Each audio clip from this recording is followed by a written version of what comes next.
Tres. Sí, Umbra, estoy aquí. Llegué en el lugar de todas nuestras exploraciones más vigilada, con una cámara en nuestro perímetro derecho en todo el portón, Umbra. ¿Y qué tú crees? Vamos a ingresar. Ok.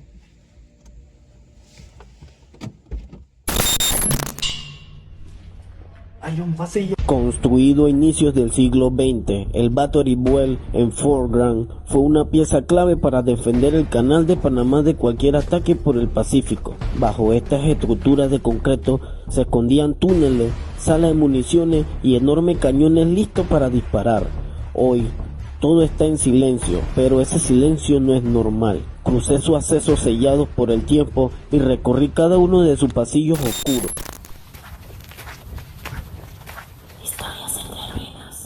Este programa es patrocinado por la SEP, Autoridad de los Servicios Públicos, trabajando por la regulación y el bienestar de todos los panameños. Y PACOP, impulsando la supervisión y el fortalecimiento de las cooperativas en Panamá. ¿Qué sopa Panamá? Sean todos bienvenidos otra vez en jueves a su programa Datos Extintos, en su nueva edición que es Historias entre Ruinas. Yo soy Umbra y en el día de hoy le traemos pues un tema bien digo yo panameño, porque a la hora de la hora es algo que ha pasado mucho en nuestro país y está sentado en varios sitios, y aquí tengo al experto. Como ustedes saben, siempre las puertas abiertas a esas voces que quieran hablar de nuestra historia, de esa historia que de repente no encontramos en libros de la escuela, en libros en las bibliotecas públicas, sí, pero hay que buscar, hay que decirlo. Entonces, siempre brindándole ese espacio a esas personas que miran las historias de este bello país con tanto amor y, bueno, se comprometen. Bienvenido sea usted, señor Álvaro. Gracias, Luz, gracias por el espacio, a ti y al Comando Estéreo. Bueno, yo soy arquitecto de profesión,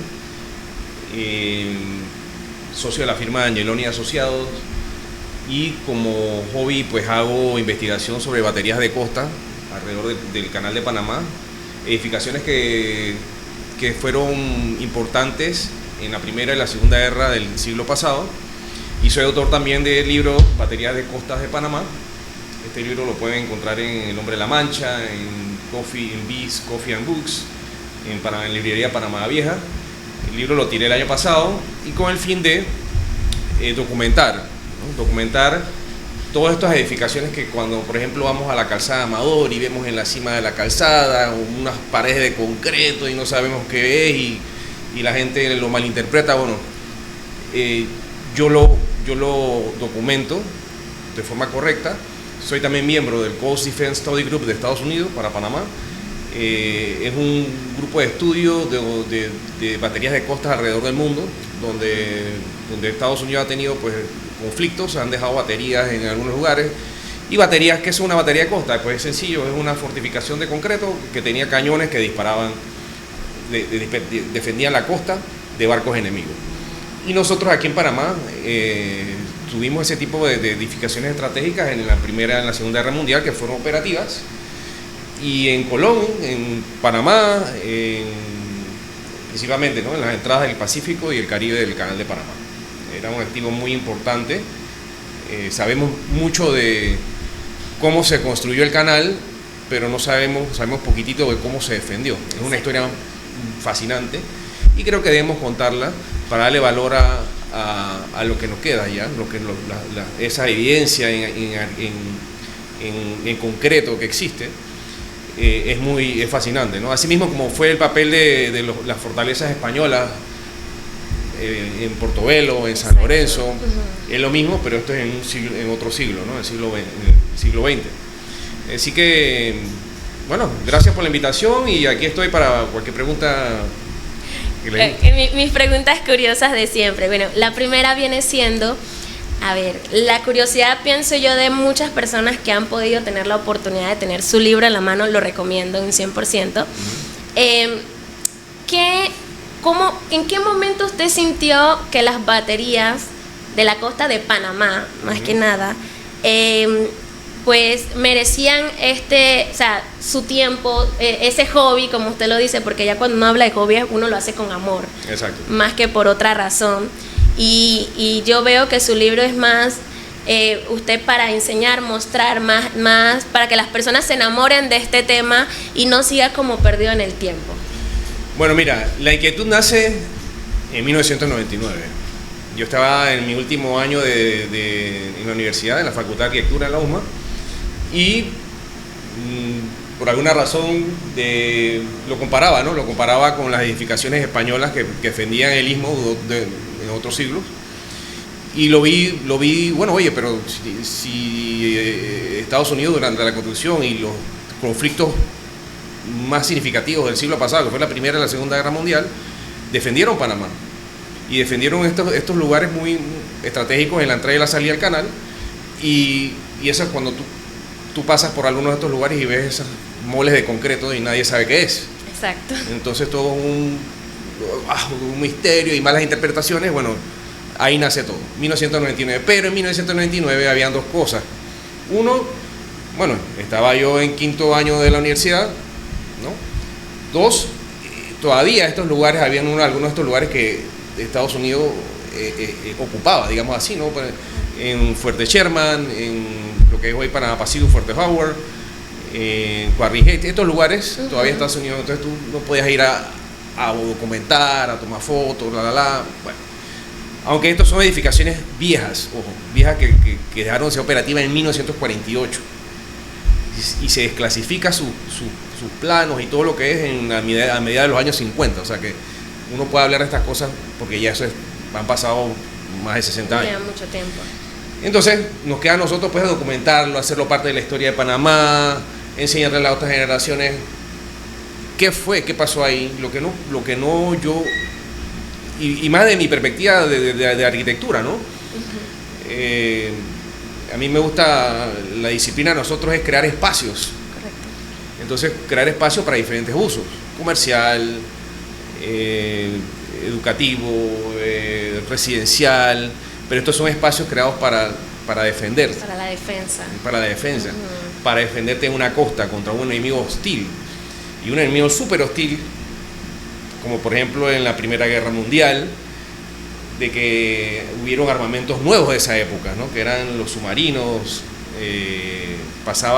ya venían los barcos a carbón, estaba también el tema, pasabas de la pólvora al TNT. Entonces ese cambio de la pólvora al TNT le daba más alcance a los proyectiles de los barcos enemigos. O sea, con la pólvora tú puedes disparar a un cañonazo a 2 kilómetros, pero con la nitroglicerina, si no me equivoco, ya podías hacer proyectiles que llegaran a kilómetros, 10, 20, 30, 40 kilómetros. Entonces eso ya te ponía a ti en una posición difícil, tenías que defenderte de esas cosas. Así que, y yo lo documento ahí, definimos los espacios internos de cada batería, sus paredes, su entrada, su salida, para qué era este espacio, para qué era aquella puerta. Mira las paredes de concreto, ahí hay paredes de concreto de 3 metros de concreto armado, hasta de 6 metros de concreto armado, con resistencias entre 10.000 a 11.000 PSI, la misma resistencia de concreto que se usó para hacer las esclusas. Y los mismos materiales prácticamente se usan acá también en las baterías. Cuando se construye el canal, que se le mete turbo, digamos así, entre 1907 y cuando se inaugura en 1914, sale entonces la inquietud de cómo defender el canal. Eso se evalúa entre 1909 y 1912. ¿Por qué? Porque era un activo muy importante para Estados Unidos en ese entonces, porque ellos tenían una doctrina naval del almirante, uno de los almirantes más estratégicos, digamos que influyó sobre los conceptos de doctrina naval de Estados Unidos, el almirante Mahan. Él decía que era importante hacer un cruce de un océano a otro en Centroamérica. Correcto.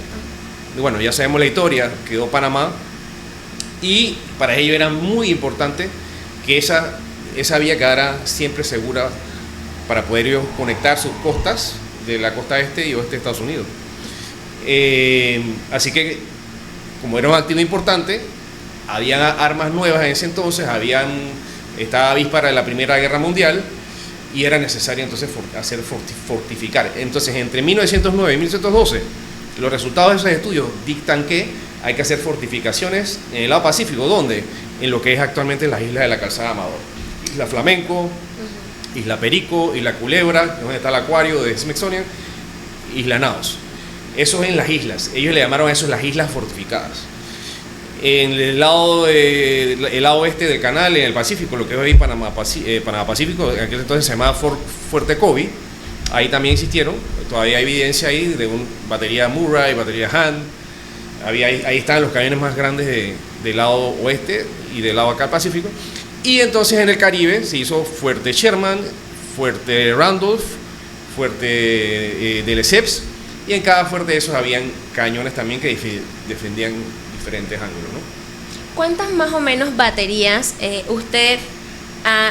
usted ha podido, vamos a decir, abarcar ya la información de las más importantes, que se puede decir, conocidas en Panamá, o hay aún más por descubrir? No, esas son aproximadamente 14 baterías entre el Caribe y el Pacífico.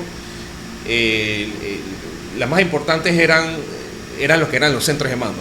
Los centros de mando es el lugar neurológico donde están los oficiales, los que toman decisiones estratégicas, etcétera, ¿no?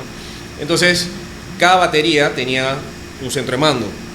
Entonces, digamos que esa era la más importante. Por ejemplo, en el caso de la Calzada Amador, eso se llamaba Fuerte Grant. Todas las islas se llamaban Fuerte Grant. Y la isla más importante en ese lugar era Isla Perico. En la cima de Isla Perico, donde hay un radar hoy en día, ese lugar ahí era el centro de mando de todas las baterías de costa de esa área ahí. Y se refleja en los planos arquitectónicos. Cuando ves los planos arquitectónicos, tú ves paredes de concreto armado de mucho más espesor que las otras baterías.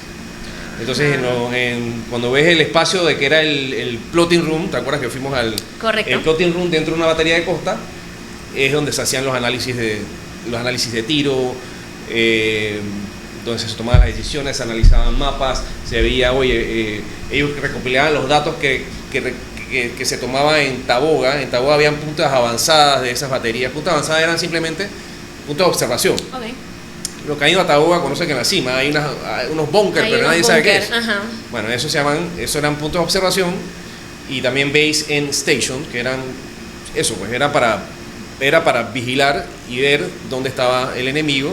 Ahí había instrumentos de aquella época para calcular distancias, ¿no? Entonces, con esos instrumentos, esos datos que ellos recopilaban ahí, entonces lo mandaban a Isla Perico, y entonces Isla Perico, el comandante que estaba ahí, él entonces daba las órdenes a los otros cañones a que dirigieran los cañones a tal ángulo, a tantos grados, porque venía el enemigo por este lado, ¿no? Eso era eso.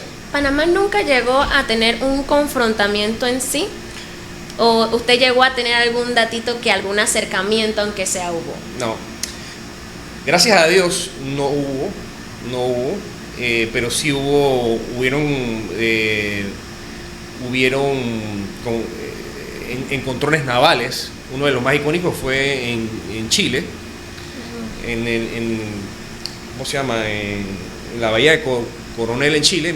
Eso fue en noviembre de 1914. Okay. La naval alemana se encuentra con la naval británica y hacen combate ahí. Mueren 1000 y pico de ingleses. La naval alemana vence ese combate, pero estamos hablando de que eso estaba a 7000 millas náuticas de aquí, y el canal de Panamá estaba recién inaugurado en agosto de 1914. Sí. Entonces, cuando comienzas a unir las fechas y los combates que hubieron, Panamá no estuvo tan lejos de la guerra. Sí, estaba aquí mismito. Entonces, gracias a Dios, no, dando respuesta en firme a lo que me dicen, no hubo nunca un ataque, pero fue porque realmente Panamá en la Primera y la Segunda Guerra Mundial quizás pudo haber sido uno de los lugares más protegidos de Occidente. Okay. Y especialmente en la Segunda Guerra Mundial.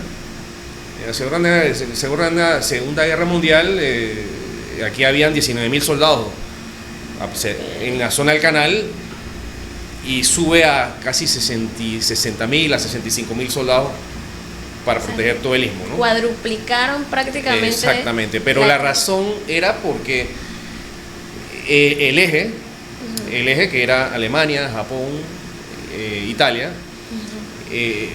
especialmente los japoneses, ellos dominaban muchas islas, ellos dominaban el Pacífico, y ese era un enemigo a respetar. Entonces, por eso cuando tú ves el tratado, bueno, cuando se llega al acuerdo de hacer que Panamá aceptara tantos sitios de defensa en la Segunda Guerra Mundial, creo que fue en 1941-42, alrededor de 139, 136 sitios de defensa.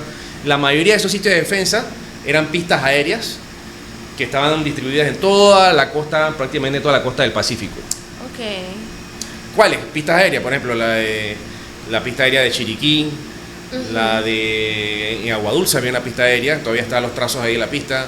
Río Hato, estaba en Jaque, en Punta Mala, en Pedací, en La Mesa, habían varios lugares.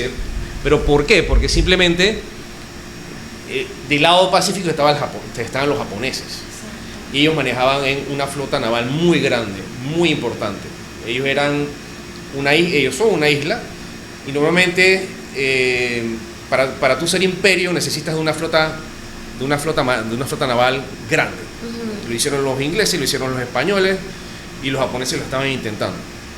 Okay, no, había que proteger. Entonces había que proteger el lado pacífico de Panamá, había que protegerlo con todo lo que se tenía, y mantener al enemigo lo más lejos posible. Y bueno, gracias a Dios lo lograron, y muchas otras cosas que yo hablo en el libro, de por ejemplo los planes de los japoneses para atacar el canal de Panamá, que eso fue real. El almirante Yamamoto, el jefe el creativo del ataque a Pearl Harbor, él en uno de sus planes estaba Panamá, porque era importante neutralizar esta vía, ¿no? Para que los suministros no llegaran al escenario del Pacífico. Y Yamamoto era un genio estratega, pero bueno, a él lo derriban en una emboscada que le hace Estados Unidos en la isla Salomón, y el segundo de él queda al mando, pero el segundo de él no supo manejar cómo era esto, ¿no? Pero ellos construyeron submarinos para llegar lejos, digamos así. O sea, los submarinos I-400, que eran submarinos los más grandes del mundo en ese entonces, en 1942,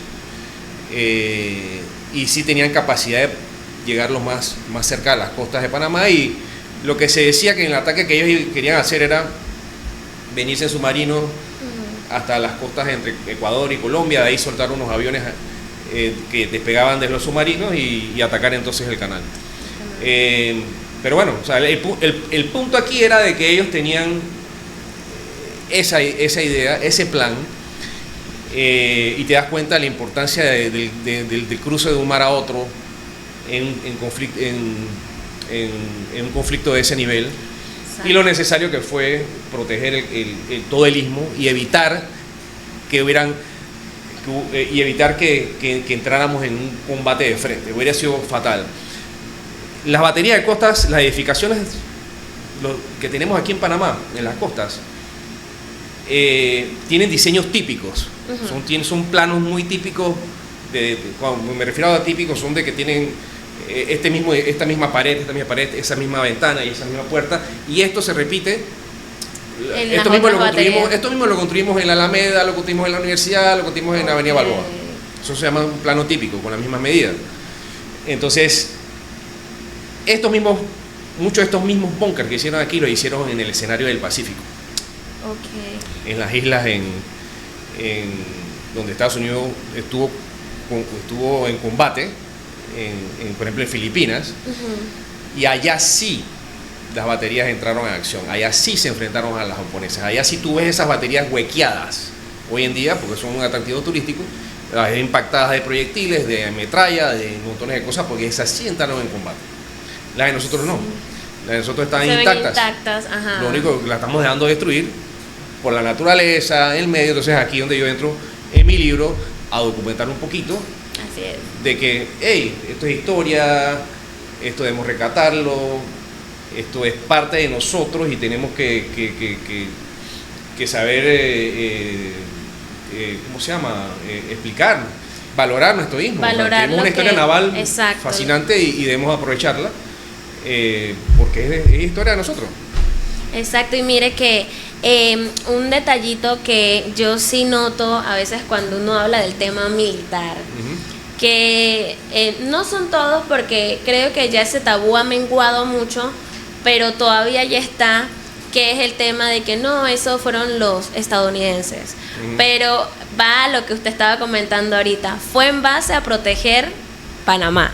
O sea, ellos no estaban protegiendo Estados Unidos, ellos estaban protegiendo indirectamente, directamente los intereses de nuestra patria. Y de que eso haya quedado como una herencia, es importante valorar el trabajo que hace el señor Álvaro, porque es una manera de querer darle voz a las baterías que, si no me equivoco, usted nos comentaba el día del tour y todo esto, que una de ellas está bajo tierra.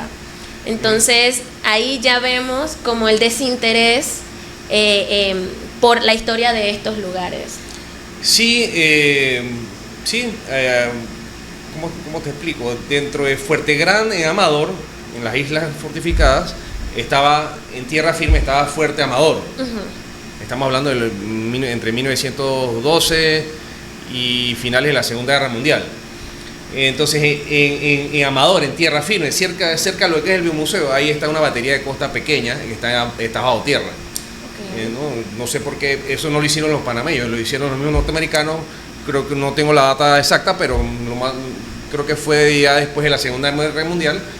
La enterraron y construyeron algunas que otras casas encima. ¿Por qué? No sé. Puede ser el desarrollo de la aviación en la Segunda Guerra Mundial, de que ya las baterías de costa eran obsoletas, ya eran Exacto. armas que no servían. Entonces quitan los cañones en 1938 de todas las baterías de costa. Los cañones se los llevan a Estados Unidos, pero las bases de concreto quedan y son las que están Claro. ahí. Entonces nos toca ahora a nosotros rescatar esa historia, ver cómo le sacamos provecho, como en todos los lugares del mundo, Europa, donde ha habido conflictos como el de la Primera y la Segunda Guerra Mundial, todos estos países han sabido aprovechar estas instalaciones para turismo, ujú. para educación. Estudios. Entonces por ahí es que yo lo veo, ¿no? Y eso yo me enfoco mucho también en mi libro. Oye, mira, esto sirve para contar la historia a las próximas generaciones de lo que es Panamá. Panamá es un país pequeño que navega entre gigantes, Exactamente. ¿no? Mucha Y eso hoy historia. todavía lo vemos hoy. Ujú. Entonces, si nosotros no sabemos nuestra historia, cómo nosotros navegamos en ese mundo de gigantes, ¿no? ¿Cómo Sí. entonces las próximas generaciones van a saber? Hay una frase Entonces- sí, exacto, hay una frase que yo digo siempre, creo que nunca hay programa que no lo digo, es que no, o sea, si nosotros olvidamos lo que pasó, o sea, y olvidamos nuestro pasado, hay fuertes probabilidades que volvamos a cometer los mismos errores o que permitamos que pasen cosas que ya tuvimos la experiencia que pasó, pues. Y obviamente no valorar las cosas que tenemos ya, que se están, ahorita mismo 2026, muchas de estas están, le puedo decir, como más abandonadas que otra cosa. Ya rescatarlas, darle ese amor, hacerlo de turismo, o aunque sea pues agarrarlo como estudios pues al inicio, y ya cuando el estudio está explotado, que se sabe qué fue, qué no fue, hayan libros donde las personas puedan orientarse, investigar y agarrar esto como una labor.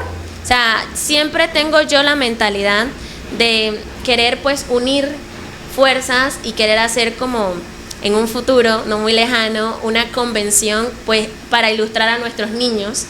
Y que de ahí uno no sabe si saldrá el futuro arqueólogo panameño que encontrará un gran tesoro, una gran historia, porque Panamá está llena de historia desde cuando estábamos bajo el agua, o sea, nada sí. más desde ahí ya estamos viniendo siendo muy especiales. Y creo que muchas personas se van a preguntar lo que yo siempre me he preguntado, y es como en qué momento al señor Álvaro le vino esa corazonada como que voy a hacer un libro. Bueno, yo nada más les puedo decir que sigan la vocecita interna que cada uno de nosotros tiene. Y sigan esa vocecita, oye, mira ahí, cuando te gusta algo y dale, tú vas por ahí, tú dale. Y tú lo vas a hacer natural, lo vas a hacer, no te importa lo que tengas. Yo tengo un tema físico y no me importa, bueno, tú me has visto y vamos y subimos y bajamos. Y la respuesta es, sigan su voz interna y hagan lo que les gusta, ¿no? Y ya, eso es todo, no hay mucho. En mi caso yo seguí lo que me gusta, arquitectura, me gusta la historia militar, y Panamá pues tiene una historia fascinante en ese tema. Entonces cuando comienzas a investigar, la investigación es algo que creo que también se debe promover más aquí en Panamá. Yo no soy un experto investigador, pero cuando este tema me apasiona y lo voy desde la A a la Z. Y la investigación, la exploración, creo que es muy importante, ¿no? Porque a veces es leer una cosa aquí o en internet, pero ir a verlo es diferente, ir a tocarlo, ir a oler el ambiente, a ver el entorno, tú entiendes entonces muchas cosas, ¿no? Entonces, por ejemplo, el caso que hemos hecho, cuando empezamos a ver, investigar las baterías, nos metíamos y comenzamos a ver, y tú te das cuenta en la cima de cada batería que tienen ¿cómo se llama? Tienen visión de 180 grados hacia el mar, una vista impresionante. Claro, porque ahí estaban los cañones, tenían que, exacto, ¿no? Entonces cuando tú comienzas a ver mapas, comienzas a ver distancias, comienzas a buscar información de los años de la Primera Guerra, la Segunda Guerra, entonces comienzas a unir muchas cosas y te das cuenta ahí, wow, o sea,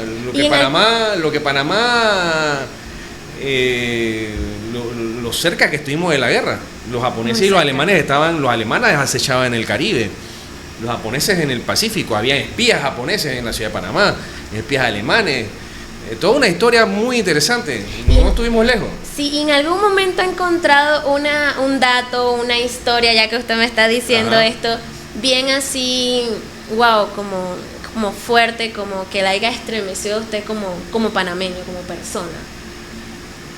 Historia fuerte, bueno, yo creo que o que la haya tomado como más emocional, pues. Yo creo puede ser durante la Segunda Guerra Mundial, ¿no? El desarrollo de las nuevas armas que hacen que Panamá sea más defendido. Eso lo entendí muy bien. Eso, y también me impactó mucho como el eje espiaba a Panamá, los japoneses, los alemanes. En Colombia había una aerolínea que se llamaba Scatta. Era una aerolínea pequeña que volaba a lo interno de Colombia, pero era dueños alemanes, pilotos alemanes, todo era alemán. Entonces ellos operaban desde Barranquilla y volaban hacia adentro de Colombia. Eso fue entre 1920 y 1939. Ya en 1939 y 1940 se transforma en lo que es hoy Avianca. Okay. Pero antes de eso, habían los dueños eran alemanes, pilotos, etc. Entonces, algunos pilotos a los años de los años 30 eran pilotos nazis. O sea, lo teníamos cerquitita. Exacto, que ellos no supuestamente volaban dentro de Colombia, pero ellos también, SCATCA pidió permiso para volar correo, porque aquí entonces el correo se llevaba por barco o por avión. Por avión, ajá. Y ellos pidieron autorización para volar entre Barranquilla y Miami. Entonces tenían que pasar por aquí. Exacto. Porque no podían cruzar en línea recta por la capacidad de combustible de los aviones de esa época. Entonces las autoridades de la zona de Canal no los dejaban pasar. Y bueno, al final lograron pasar, no sé por qué acuerdo, etcétera, etcétera. Pero estoy casi seguro que en ese cruce de esos aviones ellos de alguna u otra forma toman información de las entradas del canal, y que lógicamente eso era una información muy sensible en aquel entonces, antes de una Segunda Guerra Mundial. Sí, cabe destacar eso es porque hasta ahorita no se encuentra, o sea, creo que la información que uno puede ver colada ha sido recientemente desclasificada porque eso era tema bien. Sí, ha habido, bueno, por ejemplo, el tema de SCATCA nosotros lo encontramos en unos documentos de Chile, ¿no? Allá en Chile sí hicieron una investigación interesante de los alemanes en Latinoamérica y la red de espionaje que ellos tenían para ver infraestructura de Estados Unidos en América. Y lógicamente Panamá era clave ahí, eso. Y bueno, esa parte a mí me impresionó mucho, no tenía idea porque eso en nuestros libros de historia, cuando estamos en el colegio nadie nos habló de eso. Exacto. Y estuvimos ahí cerca de la guerra. Entonces muchas de esas, cuando estalla la Segunda Guerra Mundial, o mejor dicho, cuando se hace el ataque de Pearl Harbor en diciembre de 1941, mira los tiempos. Octubre de 1941 le dan el golpe al doctor Arnulfo Arias Madrid. Correcto. En diciembre Japón hace el ataque en Pearl Harbor. Eso de una vez pone a Panamá, digamos así en buen panameño, en una corredera de protección, porque ese ataque simbolizaba debilitar a la flota del Pacífico de Estados Unidos. Y se salvaron porque los portaaviones no estaban, y los portaaviones los tenían fuera de la base y destruyeron acorazados en barcos clave, o sea, debilitaron la capacidad ofensiva de Estados Unidos en el mar, en el Pacífico. ¿Qué seguía después de eso? Aquí. Porque era el plan de Yamamoto, hacer un ataque y cerrar esta línea de suministros hacia el Pacífico. Entonces, eso entra a Panamá, entra la Segunda Guerra Mundial de la mano con Estados Unidos. Costa Rica también declara la guerra a Estados Unidos. Y bueno, yo creo que ahí fue muy importante como te expliqué antes, ¿no? Panamá se transforma en casi un portaaviones. Todo lo que ves aquí eran bases aéreas que existen todavía. Wow. Bueno, existen, por ejemplo, cuando vas a Agua Dulce, detrás del Super Extra, ahí tú vas a ver ahí quedaba la pista de aterrizaje, es un llano largo así, ahí queda la pista. Creo que el aeropuerto de Ribato, que Nante lo mencionó, Ribato también, claro. Era, y aún es, y porque aún ahora es. lo habilitaron ya Exactamente. aeropuerto comercial, si Exacto, no me equivoco. muy importante el aeropuerto de Ribato porque desde ahí despegaban diferentes tipos de aviación, de persecución, de bombarderos y hacia el Golfo de Panamá o hacia más allá del Golfo de Panamá. Esa era, digamos así, de ahí salían los primeros aviones. Si venía algún enemigo, ponte del Pacífico, que pasaba las defensas de Galápagos, porque la extensión de la defensa del canal de Panamá iba hasta Isla Galápagos. Hasta Isla Galápagos se extendía. El alcance de los aviones que estaban en estas diferentes bases tenían diferentes alcances, ¿no? Y diferentes alcances de combate. Los aviones, cuando me refiero a alcance de combate, es por ejemplo un avión, un avión X o un avión de persecución de esa época puede tener un alcance, digamos, de 1000 kilómetros. Un alcance es que lo lleno de gasolina y llego 1000 kilómetros, pero tengo que regresar. Exacto. Entonces no me alcanza la gasolina. Entonces hay otro término que se llama el alcance de combate. Lleno mi tanque de gasolina, voy volando y a 500 kilómetros me encuentro con un enemigo y comienzo a pelear y tengo que regresar a la base a recargar combustible. Entonces, por eso en diferentes pistas. Por eso era que variaban las pistas, para Exacto. tener dónde.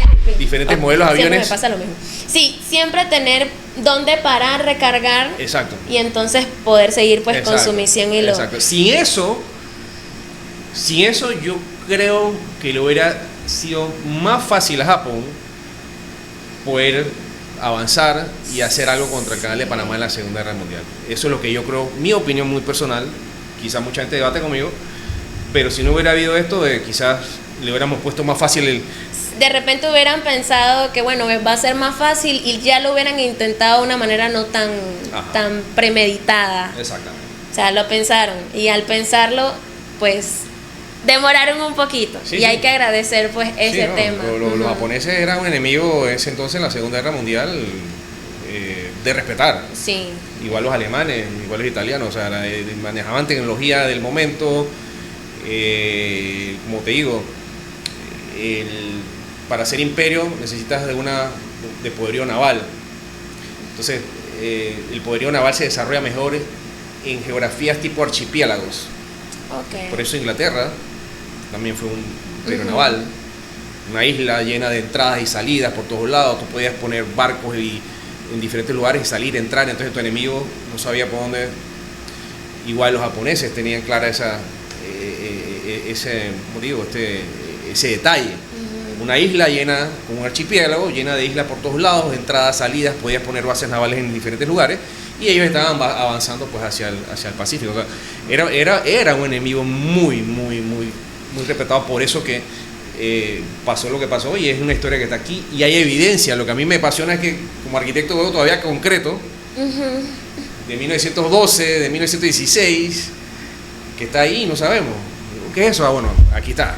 Ya yo te explico, ¿no? Ahí lo explica bien en el libro. ¿Nos podría pues comentar en dónde nuevamente pues encontrar el libro y también hablarnos de, creo que escuché, lo voy a soplar un poquito, una segunda edición que viene muy pronto y claro, pues tenerlo anuente para continuar con esta información. El libro va a estar en El Hombre de la Mancha, en la librería El Hombre de la Mancha, en la librería Peace Coffee and Books, ahí en Villa Israel, frente a lo que era el antiguo Colegio Hija. Okay. Ahí está en la librería Panamá Viejo, la librería Cultural Portobelo, ahí en la entrada de Argentina. Así que bueno, por ahora. Pero en Biomuseo. Y en el Biomuseo también lo tenemos allá. Biomuseo y Riva Smith. Y en el Riva Smith. Bueno, creo que antes sí lo mencionó. Sí, en el Riva Smith se me pasaba. Así que lo tenemos ahí. Así que bueno, espero que lo disfruten. Ahí. Y vuelvo y repito. La idea de lo que yo vi de esto fue la importancia de que fuimos, somos y seremos, ¿no? Entonces es importante, como dijiste antes, que la importancia de lo que es el Istmo de Panamá, el cruce de un mar a otro. ¿Qué es eso? Enseñárselo a las nuevas generaciones que aprendan de historia. ¿Por qué las grandes potencias siempre nos tienen en su mapa? Exactamente. Siempre. Por algo. Por algo. Entonces nosotros tenemos que saber ver eso, saber la importancia del cruzar de un mar a otro, que viene desde hace siglos, desde los españoles, con cuidado más atrás, pero de los españoles tenemos toda esta evidencia que aún todavía está, de Portobelo, San Lorenzo, Panamá Viejo, y ahora está otra evidencia del siglo pasado. Entonces, ¿qué nos viene en el futuro? ¿No? Todos nuestros países vecinos quieren hacer cruces de un lado a otro, cruces de un mar a otro. Los mexicanos acaban de hacer su tren con bombos y platillos, mientras nosotros teníamos sequía del Niño, ¿no? Los planes de Colombia tiene también su plan hace años de hacer un canal, pero bueno, que les vaya bien. Los ticos creo que quieren también hacer una línea de tren. Sí, hay muchos países que... Hay bastantes iniciativas de un cruce de un mar a otro. Así que yo creo que la historia nos enseña mucho. ¿Y hay que aprender. usted más o menos qué tiempo demoró haciendo el libro? La investigación empecé en el 2021. En 2021 empezamos a hacer exploraciones en las baterías con un buen equipo de amigos, que también arquitectos, ingenieros, geodestas, topógrafos, historiadores, camarógrafos, y bueno, y así y en el camino pues hemos hecho alianzas con ex historiadores de Estados Unidos también, ¿no? Porque tenemos que unirlo de ellos. Claro que sí, en las investigaciones se unen. Tenemos que unirlo para poder entenderlo. Entonces lo importante es entenderlo y explicarlo bien. Para mí es muy importante explicar bien la historia de una edificación estratégica. O sea, más o menos le demoró como 4 años todo este tema. Sí, con calma, haciendo, investigando. La verdad, a inicios del 24, fue que me tocaron la puerta, FEPAL me tocó la puerta y me dijo, oye, ve acá, tienes tu yo te veo que tú das hace rato en esto, ¿por qué no escribes un libro? Yo, pero oye, yo no soy un García Márquez. No, no te preocupes, entonces FEPAL, que es la Fundación de Poetas y Escritores de Latinoamérica, ellos te ayudan o te orientan a ¿cómo se llama? Si quieres escribir un libro por primera vez, ellos son como tu coach. Wow. Entonces eso es muy importante porque la verdad nadie te enseña a escribir un libro. Entonces, no, exacto. Ellos sí, oye, haz esto, aquello, mira, no, esto aquí, hazlo acá. Es que uno al inicio pensaría que es súper difícil. No. Digo, no es súper difícil, tampoco es fácil, pero tienes que dejarte que ellos que sean tu ellos coach. Te orienten, ¿no? Por aquí, no, aguanta, no, acá, mejor aquí, mejor acá. Importante que lo tengas en la fecha tal para poder promocionarlo por ejemplo, en la Feria del Libro. Sí, la Feria del Libro es fecha límite para los que escriben un libro. Es muy importante porque es la primera vitrina que vas a tener para que conozcan tu libro. Y la verdad a mí me sorprendió. Este año yo lo tiré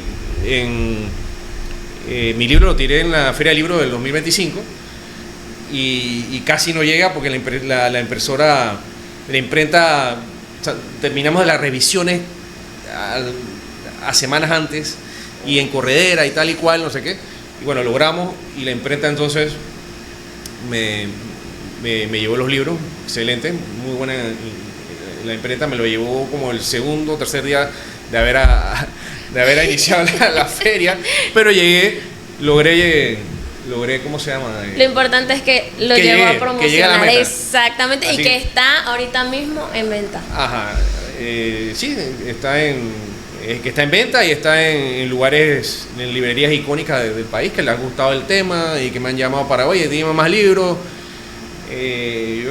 Y también, ¿y este tema cuál es? Yo no sabía. Entonces la gente, ¿cómo es esto? Pero no, si esto está ahí mismo en el cojo y cuando tú vas ahí, entonces me da risa porque la gente, los que son más contemporáneos, no, pero es que yo pensaba que Noriega vivía allá, que era así, ¿no? Sí, es que es lo primero que dice. No, eso no es así. Aquí yo te cuento la historia desde 1912 hasta 1989.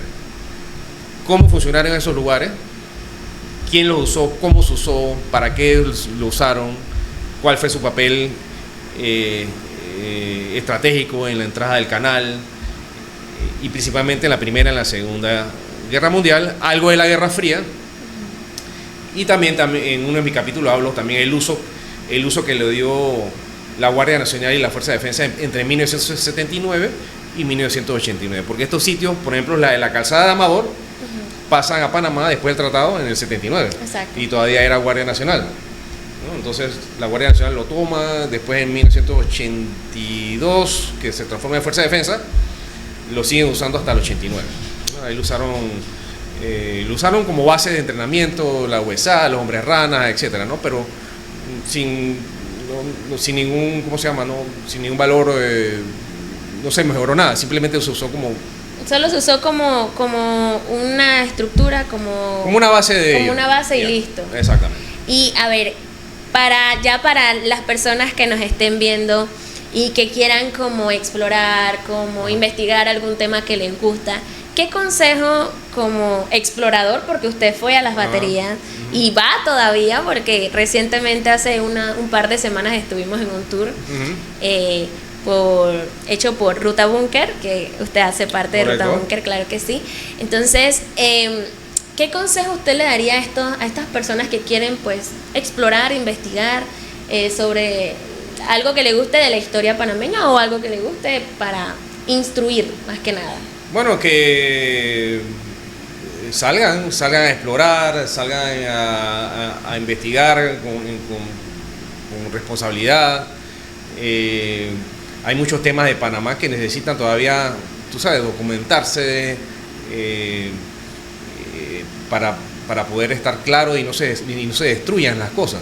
Exacto. ¿No? A veces no tenemos esa mala costumbre. Yo siempre me autocritico. Arquitectos e ingenieros somos los primeros que llegamos a un lote a construir o a destruir algo. Entonces normalmente cuando llegamos a construir algo en un lote y no conocemos qué es, que pase el bulldozer y lo destruya. Exacto. Entonces eso está mal. Si yo tengo un lote y me encuentro unas piedras coloniales o una forma de una pared colonial, pero oye, ¿esto qué es? Un poco de piedra. Pero si yo sé de historia y sé que esas paredes coloniales están en la ruta del camino real o el camino de cruces, porque está entre Panamá Viejo y Gamboa y está cerca aquí El Dorado, tú sabes que eso era algo relacionado con los españoles. Entonces, vamos a hacer algo aquí, vamos a integrar esto en la arquitectura. Es que eso sería lo genial. Porque esa es otra. Tú puedes integrar algunas cosas en la arquitectura nueva. Somos creativos. Sería lo ideal, ajá. Somos creativos, somos creativos y tenemos que... Pero destruirlo para mí no es una opción, porque no estoy dando una evidencia histórica a las otras generaciones. Es que usted acaba de decir un detalle muy importante que es, usted sabe de la historia. Usted por su hobby, usted ha investigado, aparte que su profesión es arquitectura.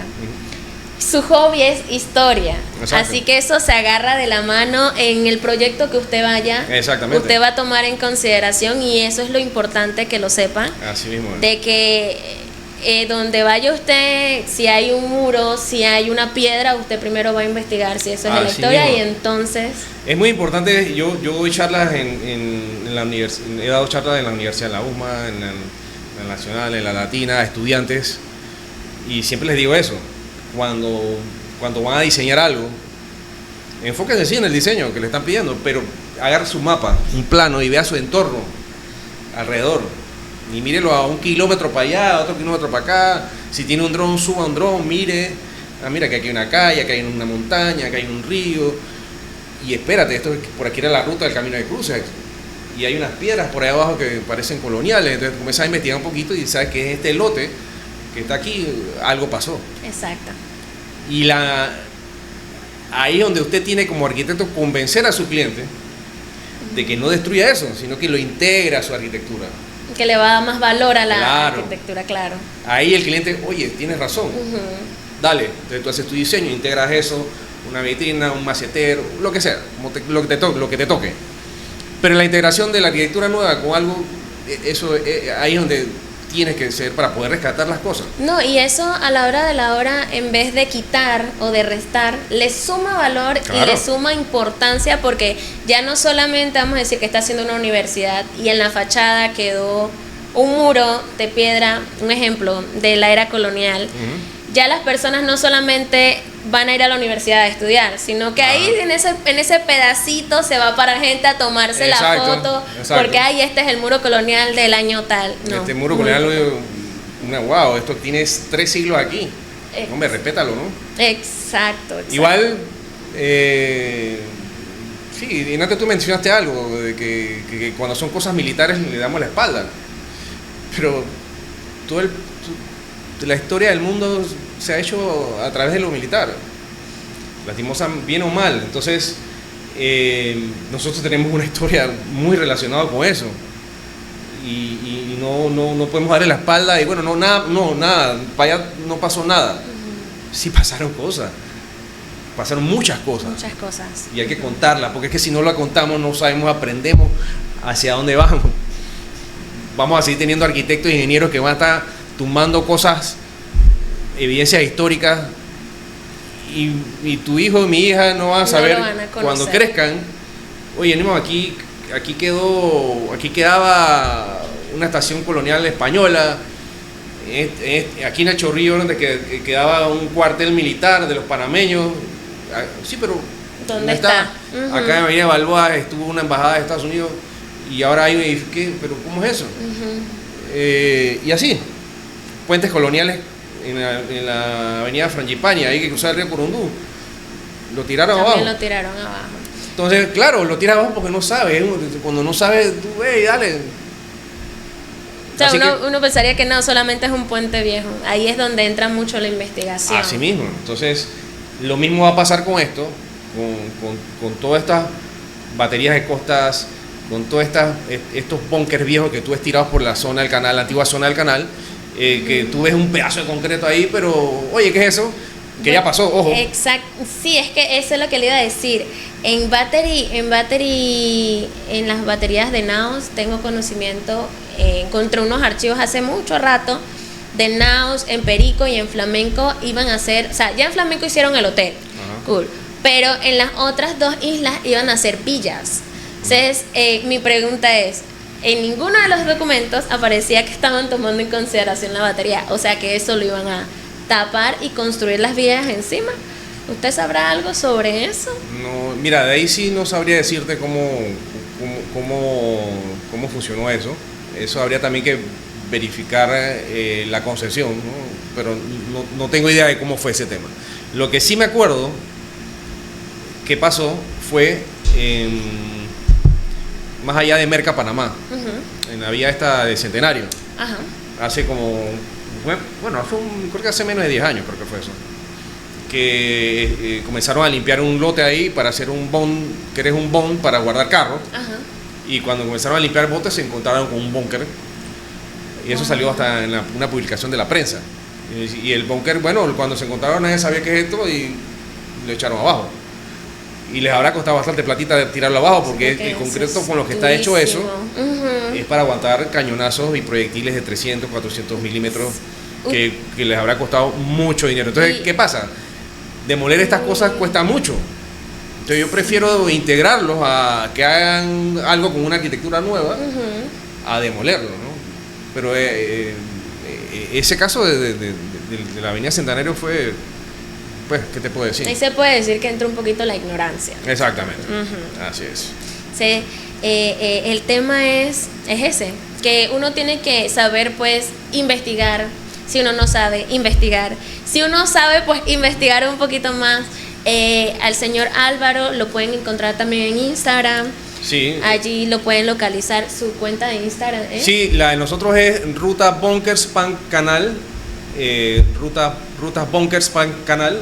Pueden meterse ahí. Ahí nosotros hacemos publicaciones de estos temas de historia. Ahí también publicamos donde está el libro en venta. Publicamos también cuando vamos a hacer algún tipo de algún tour, algún lugar para que la gente, ¿cómo se llama? La gente, a los que les gusta este tema, se sumen. La gente, las asociaciones de turismo les gusta mucho esto porque es un producto nuevo.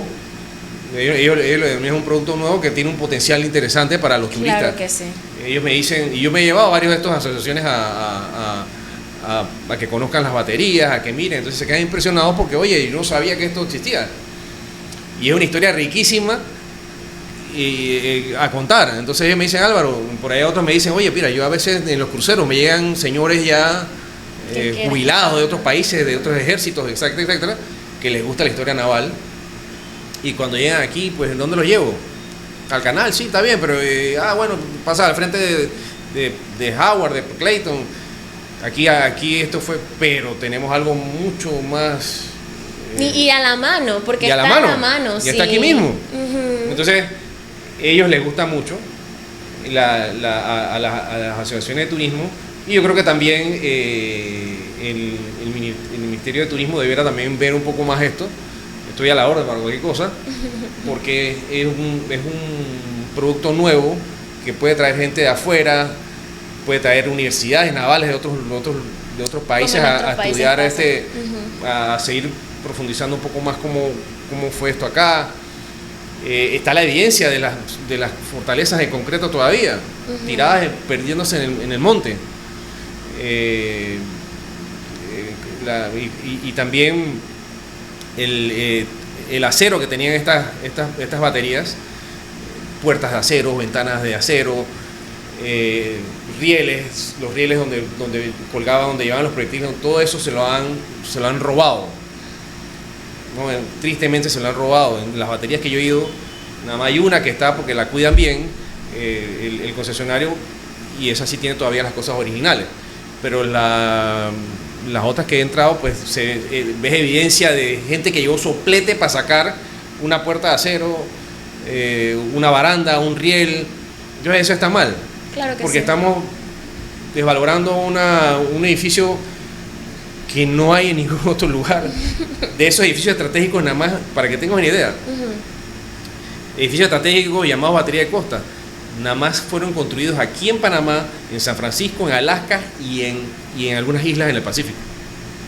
Ya, no hay más. O sea que hasta ahí tenemos un gran punto de apoyo en la historia. Exactamente, ya no hay más. Y las de, como me preguntaste antes, las del Pacífico, las que por ejemplo las de Filipinas, allá sí entraron, las de Filipinas sí entraron en combate. Sí. En San Francisco ni en Alaska tampoco, pero y las de Panamá tampoco entraron en combate. O sea, tú las ves sanitas. No, y si esas de las de Filipinas, creo que he visto videos que se le ve como si el concreto se hubiera derretido por el mismo proyectil. Recibieron a bombardeos japonés. Allá hacen turismo, vea que eso se toman fotos y todo, o sea, qué allá, bonito sería acá en Panamá. Sí, allá existe el túnel de Mahindra, un túnel famoso donde los estadounidenses perdieron esa batalla y los estadounidenses perdieron esa batalla, y los japoneses se tomaron esa isla, pero tú ves el lugar todo impactado afuera, y ese lugar hoy en día es un boom turístico, un ícono turístico de ir a visitarlo, porque desde la perspectiva de ingeniería, de arquitectura, de historia militar, es fascinante ver cómo hicieron esto dentro de esa. No, claro. Y estamos hablando de el siglo pasado, no estamos hablando de 2025, 2026, que habrá, creo que ya a la mano habrá un láser, que habrá un hueco en una puerta. Sí, no, ya. Estamos hablando de estos tiempos que eran, ¿no? O sea, equipos hiper grandes, masivos. Exacto. Uno de esos. Para darle un ejemplo así para los panameños que de repente conocemos la grúa de los nazis que está en Gamboa. Sí. Más o menos imagino yo que lo que construían este tipo de cosas eran estructuras con esa magnitud. No podían ser cosas más pequeñas. Sí, claro. Acuérdate que veníamos, por ejemplo, en la Primera Guerra Mundial, venía el cambio ese era la ¿cómo se llama? La revolución industrial, era la época de los grandes barcos de acero propulsados a carbón, a vapor, todo era naves grandísimas. Exacto. Después igual en la segunda Guerra Mundial seguíamos con una naval grandísima. Salen los acorazados, que eran barcos grandísimos con cañones de 16 pulgadas, y los barcos acorazados dejaron de ser funcionales hasta creo que después de la Guerra del Golfo, después de en los años 90, porque eran barcos demasiado grandes, pesados, pero con una capacidad de fuego brutal, eran unas bestias del mar. Entonces los países con navales de peso usaban acorazados, pero ya ellos dejan de ser útiles por allá, a mediados de los 90, si no me equivoco, porque la ventaja de los acorazados eran que tenían mucha potencia de fuego, grandes proyectiles de 400 milímetros, que son casi de 1,80 metros de alto, por 50, 60 de diámetro, y que disparaban y te llegaban a 40, 50 kilómetros. Wow. Entonces, esa era la ventaja del barco acorazado, y te aguantaba mucho impactos, ¿no? Eran toneladas de acero. Yo creo que la palabra lo dice, acorazado. ¿No? Entonces el acorazado iba rodeado de otros barcos. Para tú hundir un acorazado tenías que tumbar lo que estaba exactamente. Y esas historias navales hay montones entre alemanes y ingleses allá en el Báltico, etcétera, ¿no? Y los acorazados, la ventaja es esa, que tenían mucha potencia de fuego, pero no eran muy maniobrables, porque eran pesados, eran grandes bestias. Entonces ya en los 90 ellos ya son un museo. La mayoría de esos acorazados son museos en todos estos países.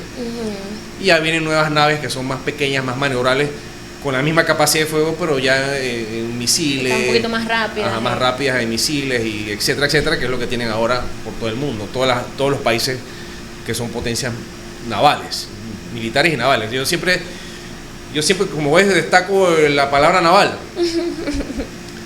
Como te dije, para poder ser un imperio, tú tienes que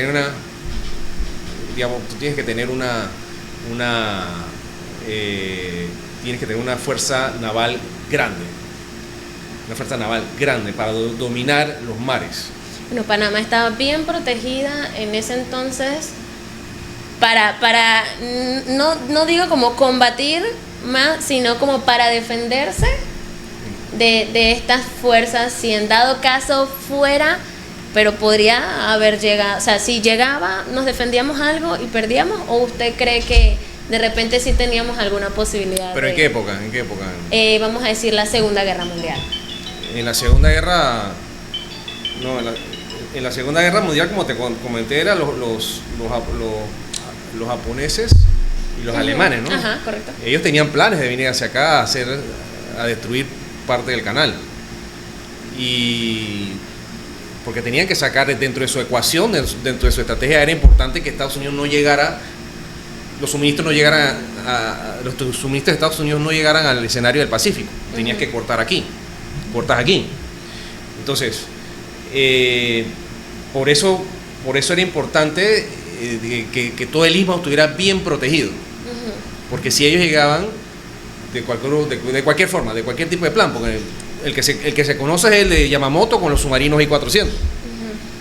Pero la red de espías que había de los japoneses aquí, que ellos toda esta costa entre Chepo y las playas de Coronado y Santa Clara, los espías japoneses hacían pesca. Habían japoneses que eran pesqueros. Ajá. Salían a pescar, pero cuando llegaban no regresaban sin pesca. Entonces lo que se decía en ese entonces, que ellos eran buscando información, ¿no? Buscando información del terreno de las costas. Tú ves, por ejemplo, es muy importante para los barcos, para hacer desembarcos anfibios, ver las profundidades de los barcos para acercarte a la costa, ver la capacidad de resistencia de la arena. ¿Por qué? Porque cuando te acuerdas de Normandía, Ajá. ¿no? Cuando la invasión de Normandía, cuando el día D, todos estos barcos, todas estas pequeñas embarcaciones que tiraban una plataforma hacia adelante en la playa y los soldados salían. Ajá. Bueno, para poder hacer eso, tú tienes que tener terreno firme, arena firme, ¿no? Para poder bajar, que las tropas bajen, que los equipos, tanques, jeeps bajen y no se hundan. Entonces, para los japoneses, revisar toda esa costa era importante. Entonces, y los estadounidenses sabían muy bien de que por lógica, viendo la geografía, por este lado podrían entrar, ajá, o por este lado, por Chepo no podían entrar, porque si tú ves cuando baja la marea, entre Panamá Viejo sí, baja, y Chepo, ajá, tú ves una lama, ajá, entonces por ahí no puede entrar ningún no barco se firme. puede, exacto. Pero cuando tú vas a Punta Chame, cuando tú vas a Gorgona, Coronado, Santa Clara, Sí, mar hasta Antón, abierto. eso es arena firme. O sea, cuando hay ¿cómo se llama? Marea baja, las lanchas, los barcos pudieron haber entrado. O sea, por eso es que ellos hacen la base de Río Hato, en Chame también había una base, ¿cómo se llama? En Agua Dulce, todo el Golfo estaba bien fortificado, pero esa área de ahí estaba sumamente bien. En Campana había también una base pequeña, hoy hay evidencia todavía ahí. Cuando vas subiendo Campana todavía se ven unos nichos de ametralladora ahí. Ellos hacen la carretera de concreto. Aquí es un detalle interesante también, la carretera de Panamá al Río Hato se hace de concreto, porque ellos necesitaban conectividad rápida para mover sus tropas y suministros entre Río Hato y las bases de la zona del canal. Y esa es infraestructura que también nosotros heredamos después. También tenemos la carretera de Panamá y Colón. Antes, si no me equivoco, fue la continuación en 1939, 1940. Pero antes de eso, Panamá y Colón se conectaba a través del canal, por tren o por aviación, no por vía terrestre. Ajá. Entonces esa carretera de Panamá a Colón se hace de concreto para poder llegar a suministros rápidos también por tierra, tropas, comida, agua, municiones, etcétera. Y igual esas infraestructuras que nosotros heredamos después, igual que las otras pistas aéreas del aeropuerto Enrique Malek en David, todos los aeropuertos que te he dicho, y algunos que hemos perdido porque bueno, pues ya no son útiles, pero sí debieran reactivarse algunas de estos lugares, que por ejemplo Agua Dulce. Yo critico mucho cómo se dejó perder esa pista aérea. Una pista aérea para un pueblo es muy importante, pues ahí, tú sabes, lleva turismo, evacuar enfermos, una pista es muy importante para un pueblo. ¿cómo se llama? En Pedací. Si ves ahora en Pedací, el turismo de Pedací. ¿No? Pero, ¿por qué? Porque también se han repotenciado con pistas aéreas nuevas. Las pistas que se usó ahora son para uso turístico. Y así pasa en la pista aérea de Volcán Barú. Esa pista también fue... No, sí, por eso es que creo que ese es como el impulso que tenemos cada uno de los exploradores o los que tenemos proyectos para la historia de Panamá, que es ya evitar esa mentalidad de que aquí en Panamá no pasó, de que sí pasó, de que no, a lo contrario. Tener la mentalidad abierta de que somos un país lleno de historia, tanto militar, tanto colonial. Ayer daba yo un dato del carnaval, que era que antes no se llamaba carnaval, se llamaba carnestolentas. Y muchas personas habían escuchado esta palabra en sus tíos, abuelos y en sus abuelos, y no tenían pues como el contexto del por qué, puesto que obviamente se conoce que en 1910 se hizo todo el tema para que se hicieran los carnavales populares. Ahí voy con la historia de una palabra, de una festividad. Si Panamá tiene este tipo de historias o detalles históricos, ahora en nuestra tierra llena de sucesos históricos, ¿qué no habrá entre la selva? Primeramente, o antes que todo, o antes de continuar, voy a agradecerle a PC Comando Estéreo por este grandísimo y bello espacio que siempre nos dan todos los jueves. Ellos son las personas que siempre están ahí con nosotros apoyándonos para llevarle estas voces a ustedes a donde estén. Nos pueden seguir por PC Comando Estéreo en Instagram, TikTok y YouTube, y también en Datos Extintos en Instagram, TikTok, YouTube, X. Aparecemos por todos lados. Cualquier consulta, cualquier cosa aquí en los comentarios, con mucho gusto.